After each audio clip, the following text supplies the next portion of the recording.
Sincere greetings and warm welcome to DS English. This is a very much awaited video for the students of class 12th. It is regarding your sample paper for half yearly exams. So in this video I am going to provide you with all the details related to your half yearly exams class 12 students for the subject English. You know it's going to be of maximum marks, that is 40, और time limit रहेगी इसके लिए 1.5 घंटे। और इसके बाद आप देखिए सिलेबस जो है वो जो कवर किया जाएगा, फ्लेमिंगो में प्रोज सेक्शन में 5 चैप्टर्स आने हैं आपके, फर्स्ट 5 चैप्टर्स, पोइट्री में 4 पोएम्स आनी हैं, विस्टास में भी 5 चैप्टर्स आने हैं, ग्रामर एंड कॉम्पोजिशन में, tenses, direct and indirect speech, notice writing, advertisement and poster writing, report writing and later writing. अब देखिए पैटर्न क्या रहेगा आपके एग्जाम का। MCQs 10 मार्क्स के पूछे जाएंगे, आंसर इन 1 वर्ड और 1 सेंटेंस 5 नंबर के पूछे जाएंगे, एक नंबर के हिसाब से। Very short answer type questions 2 number के 3 क्वेश्चंस करने होंगे, that is 6 marks. Short answer type questions 3 number के 3 करने होंगे, दैट इज 9 मार्क्स। और लॉन्ग आंसर टाइप क्वेश्चंस भी आपको 2 करने होंगे, हर एक क्वेश्चन उनमें से 5-5 नंबर के हिसाब से आएगा। So the total is going to be 40 marks. Date of examination जो है आपकी वो 6 अक्टूबर 2022 है। तो आप इस सैम्पल पेपर को देखकर बहुत ही अच्छे से अपनी तैयारी करने के बाद रिवीजन ज़रूर कर लेना और देखना कि आपके कितने क्वेश्चंस इस सैम्पल पेपर के हिसाब से सही होते हैं। तो देखिए जैसा कि पैटर्न था उसके हिसाब से मैंने ये सैम्पल पेपर आपके लिए डेवलप किया है। और शुरू में आपको MCQs पूछे गए हैं। फर्स्ट MCQ है, what was friends expected to be prepared with for school that day. और मुझे पता है कि आपकी जितनी अच्छी सी प्रिपरेशन है उसके हिसाब से आपको ऑप्शंस भी नहीं सुनने, और मुझे पता है कि आप सब इस समय बोल रहे हैं answer, he was expected to be prepared for participles, that is option B. What does Sahib Alam mean. Sahib Alam का मीनिंग क्या है मुझे पता है, ये भी आपको आता है, B option, lord of the universe. Third question, why is the city of Firozabad famous. Firozabad जो शहर है वो क्यों फेमस है, हमें पता है, यहाँ पर भी B option is right, for bangle making. What was the depth of YMCA pool at the deeper end? Deeper and पे YMCA pool की क्या डेप्थ थी, तो हमें पता है 9 फीट, शैलो एंड पर 3 फीट और डीपर एंड पर 9 feet. What was the protagonist of the story The Rat Trap Not Cold? इनमें से कौन सा ऐसा ऑप्शन है कि हम जो प्रोटेगोनिस्ट है स्टोरी का रेट ट्रैप का, यानी कि rate trap seller peddler, right, तो उसे हम नहीं बुलाते उस स्टोरी के हिसाब से। तो मैंने आपको बताया है, मेरी लाइव वीडियो है इस चैप्टर के ऊपर बेस्ड, उसमें मैंने सारे नाम, किस किस नाम से उसको बुलाया जाता था, क्या क्या बोला जाता था, वो सब मेंशन किया है। तो द पेडलर, हाँ जी, बोला जाता था। द बेगर, बेगर भी था, भीख भी मांगता था। द रेट ट्रैप सेलर भी था, और फिलोसोफर, तो यहाँ फिलोसोफर के नाम से, हालांकि उसकी फिलोसफी थी वर्ल्ड के बारे में, लेकिन उसको फिलोसोफर किसी ने भी नहीं बुलाया। गांधी आज the big planters for -% refund to the peasants. तो गांधी जी ने कितने % रिफंड के लिए बोला था, गांधी जी ने एक्चुअली 50% रिफंड के लिए बोला था पीजेंट्स के लिए, और बाद में जो है ब्रिटिशर्स वो 25% पर एग्री हुए थे। Who is the writer of the poem the mother at 66 के राइटर कौन है, हमें पता है, Kamala Das. Who is wicked in the poem an elementary school classroom in slum. जी हाँ, Shakespeare is wicked in the poem an elementary school classroom in slum. Does keeping quiet mean total inactivity. So we know that the answer should be no, कि keeping quiet does not mean total inactivity. A thing of beauty is an extract from the poem. A thing of beauty जो है वो कौन सी poem में से extract लिया गया है, एंडीमियन में से, सी ऑप्शन यहाँ पर राइट है। अब देखिए मुझे पता है कि क्वेश्चंस आपको बहुत आसान लग रहे होंगे यदि आपने मेरे डिटेल्ड वीडियोस और MCQ पर बेस्ड जो वीडियोस हैं उनको देखा होगा, और बाय चांस आपने नहीं देखा है तो आप उन वीडियोस को ज़रूर देख लीजिए और अपने सारे के सारे मार्क्स सिक्योर कर लीजिए। अब इसके बाद देखिए 1 वर्ड या 1 सेंटेंस के हिसाब से आपसे क्वेश्चंस पूछे जाएंगे। तो earth dash around the sun, revolve के हिसाब से आपने करेक्ट फॉर्म ऑफ वर्ब भरनी है। तो earth revolves around the sun, simple present tense का सेंटेंस है, एक यूनिवर्सल ट्रूथ है, राइट, और इसलिए जो है वर्ब की फर्स्ट फॉर्म के साथ एस और एस जुड़ जाएगा और ये बन जाएगा earth revolves around the sun. They dash football since morning, यहाँ हमें वेरी मच क्लियर है कि सिंस दिया हुआ है, तो they have been playing football since morning, present perfect continuous tense का सेंटेंस है। 13th question, the reporter said in an airplane crash this morning all 200 people died, change the narration.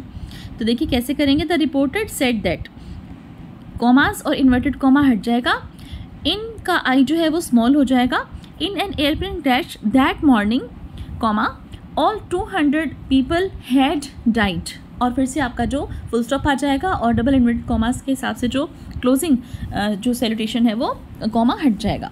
Ram said I don't have money, change the narration. Ram said that he didn't have money. Okay, यहाँ पर भी commas हटा के that लगा देंगे, don't की जगह didn't आ जाएगा. Who is the protagonist of the story? The enemy. The enemy इस स्टोरी का प्रोटेगोनिस्ट कौन है? प्रोटेगोनिस्ट ये वर्ड बार बार आ रहा है मेरे सैम्पल पेपर में, क्योंकि क्लास 12th के स्टूडेंट्स इस वीडियो को सुन रहे हैं एंड दे मस्ट नो कि प्रोटेगोनिस्ट का मतलब क्या है. प्रोटेगोनिस्ट का मतलब है main character of the story, जिसके चारों ओर जो स्टोरी है वो घूमती है.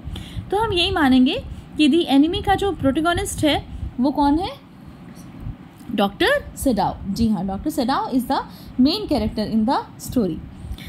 अब देखिए 2-2 नंबर के क्वेश्चंस हैं. मैंने यहाँ पर 4 दिए हैं, आपको 4 में से कोई भी 3 करने हैं. 16th क्वेश्चन है, stress is habitual to modern day people, answer in accordance to the chapter the third level. थोड़ा सा घुमा के क्वेश्चन पूछा हुआ है, लेकिन हमें पता है कि द थर्ड लेवल का जो थीम है बेसिकली वो यही है कि ये जो हमारी लाइफ है ये स्ट्रेस में जा रही है और मॉडर्न टाइम्स में जो स्ट्रेस है वो बड़ा कॉमन हो गया है. तो इसके हिसाब से आपने चैप्टर का इस क्वेश्चन का आंसर देना है चैप्टर के अकॉर्डिंग, कि आप बताएंगे इसके अंदर कि चार्ली जो है वो भी एक मॉडर्न मैन है एंड वो भी स्ट्रेस में है, राइट. और इस वजह से जो है उसके साथ क्या होता है कि he finds third level and he reaches there actually. What words of the young tiger king surprise everyone in the court. तो जो छोटा बच्चा था वो टाइगर किंग जब छोटा सा था 10 दिन का था, उस समय एक भविष्यवाणी हुई थी और फिर टाइगर किंग जो छोटा टाइगर किंग था वो बच्चा था, उसने उसके बारे में कुछ कहा था. तो इस सबसे जो कोर्ट में जो लोग थे प्रेजेंट वो हैरान क्यों, क्या कहा था ऐसा? उसने कहा था कि जब उसके लिए एस्ट्रोलॉजर ने भविष्यवाणी की थी, प्रेडिक्शन की थी कि भी इसकी डेथ होगी, तो उसने डायरेक्ट ही क्वेश्चन पूछा था, जो कि एक स्ट्रेट फॉरवर्ड क्वेश्चन बनता भी है कि डेथ तो सबकी होती है जो भी पैदा हुआ है, लेकिन असली बात तो तब हो जब आप ये बताओ कि डेथ होगी कैसे. The world geological history is trapped in Antarctica, how is the study of this region useful to us. तो इसमें देखिए मैंने डिटेल्ड वीडियो में भी अच्छे से बताया है. क्वेश्चन आंसर्स एक्सरसाइज की हैं, ये एनसीईआरटी की एक्सरसाइज में से उठाया हुआ क्वेश्चन है कि अंटार्कटिका में किस तरह से पूरी की पूरी जो जियोलॉजिकल हिस्ट्री है वो ट्रैप्ड है, राइट.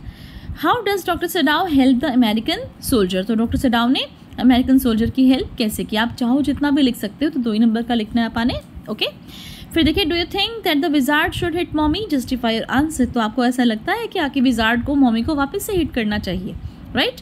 यदि ऐसा लगता है तो जस्टिफाई योर आंसर, नहीं लगता है तो वो बता सकते हैं. Right the things of beauty of the poet. Beauty the poet John Keats list in the poem a thing of beauty. मैंने क्लास में बच्चों को अच्छे से याद करवा रखा है. ये क्वेश्चन काफ़ी इंपॉर्टेंट भी है बोर्ड पॉइंट ऑफ व्यू से भी, कि जो थिंग्स ऑफ ब्यूटी हैं उनके नाम पूछे जाते हैं. तो यहाँ पर आपको वही नाम मेंशन करने हैं, sun, moon, clear rills, daffodils, mid forest brake, lovely tales, ये सब, यंग ट्रीज. ओके, तो ये सब आपको पता है. The weight of steel canister is more than the weight of garbage bag on Saheb shoulder. Bye. तो ये हमें पता है कि जो साहिब है उसको बाद में एक जॉब मिल जाती है, वो टी स्टॉल पर काम करना स्टार्ट कर देता है और यहाँ उसने एक स्टील कैनिस्टर उठाया हुआ है अपने हाथ में, इसके चाय वगैरह है. तो ऑथर कहना चाहती है कि स्टील कैनिस्टर जो है वो काफ़ी ज़्यादा हैवी है उसके गार्बेज बैग से. ओके, तो किस तरह से है? तो वो इसीलिए है कि now Saheb is no longer his own master. What is the state of children studying in the class? Are they concentrated on the studies? If not, why? तो ये an elementary school classroom in a slum में से लिया हुआ question है.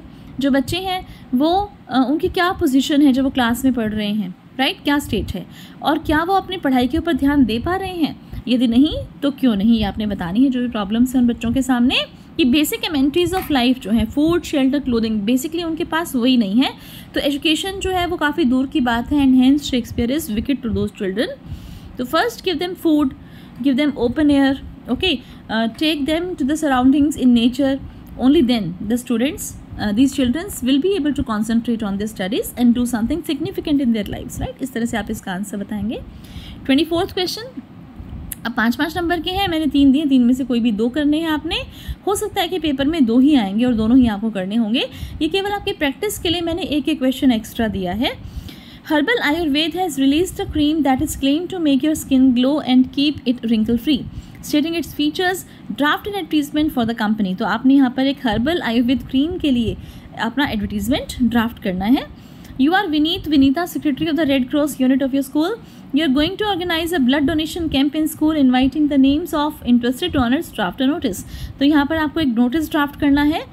Notice draft करते समय आप बहुत अच्छे से ध्यान रखेंगे नोटिस का फॉर्मेट क्या होता है.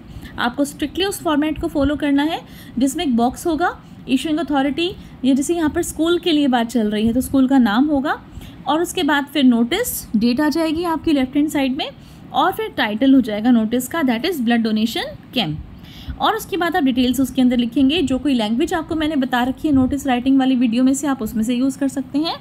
बिल्कुल ठीक ग्रामर को यूज़ करते हुए आप अपनी बात बताएंगे, और उसके बाद जो है फाइनली आप सिग्नेचर करेंगे. विनीत है, बॉय है तो विनीत के, गर्ल है तो विनीता के, और फिर ब्रैकेट में पूरा नाम लिख के secretary of red cross unit, ये आपने डेजिग्नेशन भी उसमें मेंशन करना है. इन सभी चीज़ों के आपके मार्क्स फिक्स्ड हैं, तो इस तरह से आप नोटिस ड्राफ्ट करेंगे. फिर देखिए, you are Vinita, secretary of red cross unit of your school, write a report of the blood donation camp you organise in your school. देखिए मिलते जुलते क्वेश्चंस हैं. एक में मैंने ब्लड डोनेशन कैंप पर ही नोटिस पूछा है, एंड दूसरे क्वेश्चन में मैंने उसी पर ही रिपोर्ट राइटिंग पूछी है. तो रिपोर्ट राइटिंग में आपको पता ही है, टाइटल बायलाइन लिखने के बाद आप मेंशन करेंगे कि किस तरह से ब्लड डोनेशन कैंप आपके स्कूल में ऑर्गेनाइज किया गया, कितने लोगों ने ब्लड डोनेट किया, क्या क्या और चीज़ें उस समय वहाँ पर हुई. ओके, और फाइनली वो कैसे आप उसको कंक्लूड करेंगे.